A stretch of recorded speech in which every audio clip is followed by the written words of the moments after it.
Green Revolution back in the 60s was a great example of how interventions need to be bundled to make that happen. We had the high-yielding varieties, but those alone wouldn't have worked.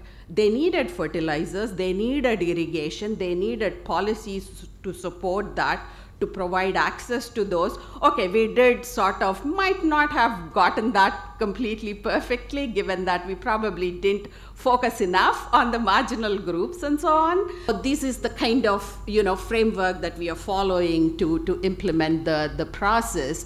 We also did an evidence gap map with the Center for Development Research in Germany to look at, hey, what examples of STIBs, we call them, socio-technical innovation bundles, have been used and what kind of outcomes and results have they led to. And then, hey, we've developed here, we're working with a partner called Sattva in India to actually develop theory of change, but also implement a concurrent monitoring and evaluation so that we are able to analyze not just the outcomes, but the effectiveness of the processes that we are following. And then an important element of all this is action research. How and where are we testing it? We have what we call learning labs. We have several learning labs, and then, we're looking at crops and commodities that are really important for women. Small ruminants and poultry in West Bengal with the Indian Veterinary Research Institute of the ICR, vegetables, onions in Orissa, and then vegetables in Ethiopia with World Veg colleagues here, and then the beans in Africa, and then a couple of other initiatives, CG initiatives as well. Just a glimpse of, some of the scenes where we have a number of farmers, actually, women farmers coming together, to co-design those bundles based on in the situational analysis that's been done, bundling those and then beginning to implement those. And I think, these are some of the examples of bundles that have emerged from these exercises. And these do include some of those transformative approaches that we are talking about. But hey, we do need to include mothers and mother-in-laws in those more explicitly, I guess, and we'll do that. So as if the female, but if you look at most of the work, in case of livestock especially, is being handled by women.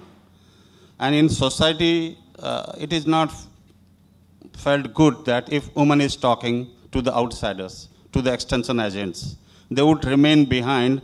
The way women when they start talking to man outside extension agent, it will not be seen as a good thing.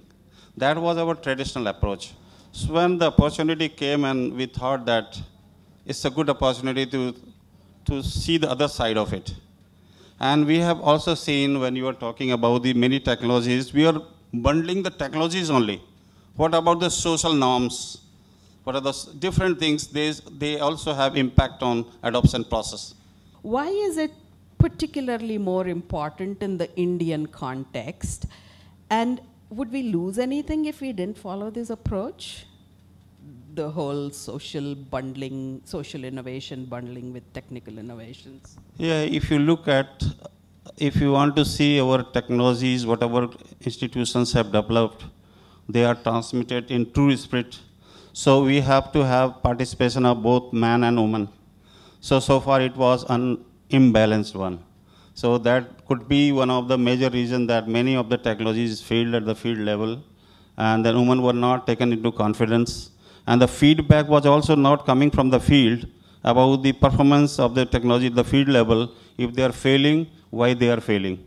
So we usually ask men and they tell something. When they are not working with the field, say, especially cleaning of the shed, feeding of the animals, and about fodder varieties, and sometimes some fodder crops are not good enough. And then the women know it, that animal doesn't like this particular variety or this kind of thing. So if we start taking feedback from women group, that will. So for that reason, this project is very important. And in comparison to our traditional extension paradigm, this is a lot of changed one. and this is giving us new insights. It's a good learning opportunity for us also.